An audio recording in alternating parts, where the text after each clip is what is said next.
wafanye kazi pamoja, kazi inakuwa rahisi, maendeleo inapatikana na umoja inaleta watu pamoja. Dalinta Ouma, Ramogi TV, Nairobi.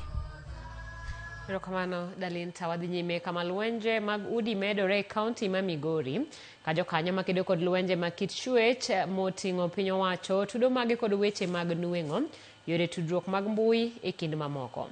Jafwambo marwa e county ma Migori George Juma ni kod ler mathoth.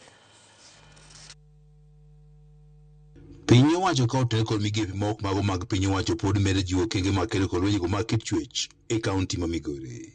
Okenge gi gin moting'o gedo mar kar jot ne jogo moidore e lwenjego mag kit chwech, ma bende gedo mare kod dhi nyime e gwenge mag Makalda e sab kono Manyatike. Mosekalo kane ng'ato oyudo chwanyruok machalo kaka goruok e udi to odhi othiedhe, bedo negi matek sana mondo gichak gidog gibed e society no kata e ot makamano. Ka waketogi mondo gibed gi chang makwe kende. Gedo mar kar jot ni isiro kod piny owacho ma kaunti ma Migori ka otendore kawuono mar Shofko. Geno ni kochopo Desemba obiro yudo ka wasetieko tijni endi.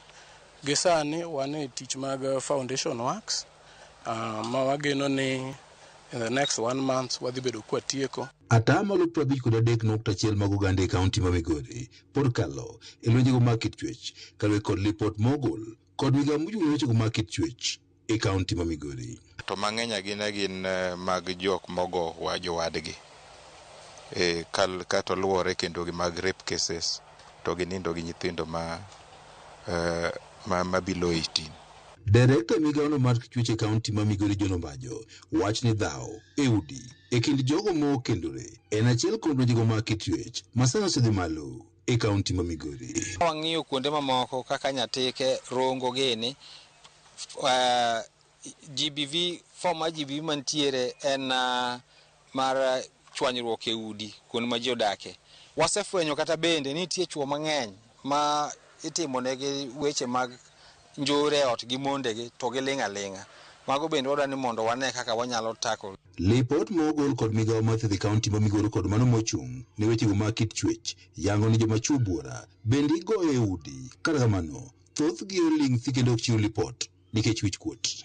Traditionally dichuo ema bedo kaka jatelo ei ot, to ka jatelo ema nosego to luoro biro make ni ok odwa wacho ni nogoye. Kopo ni violence otimore e ot, to ng'ata bedo gi ratiro mar report kendo nyalo yudo haki ne.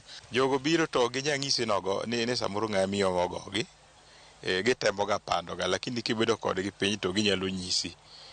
Lakini cases go to nitiere. Lwenje mag udi osetudi kod weche mathoth ma oting'o nweng'o man piny. Moko kuom okenge ma iketo kod migepe mopogore opogore mar kedo kod lwenjego mag kit chwech e udi gin moting'o biro kod yore mag jiwo nweng'o mag oganda. Gik ma nyalo kelo dhaw mag udi miluongo ni intimate partner violence en yuto manichien.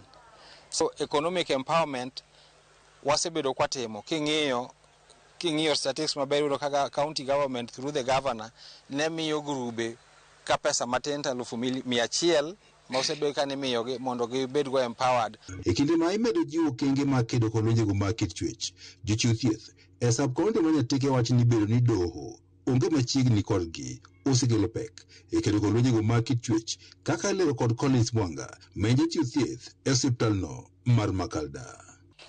These cases, we get them, they get services at the hospital, we refer them to the police station. But now, a big challenge comes in with the judiciary. So you would get to Migori and then you're called, your case is not lined up for today, or it's deferred. So the survivors are not in a position, having gone through that ordeal, maybe the physical violence or the sexual violence, they're not in a position to continue waiting. George Juma, Ramogi TV, Migori. Report mar Juma no terewa yo machielo chenro en marang'ich welo kanyo Eunice Adhiambo wacho neno wake en Kisumu East Kolwa Central.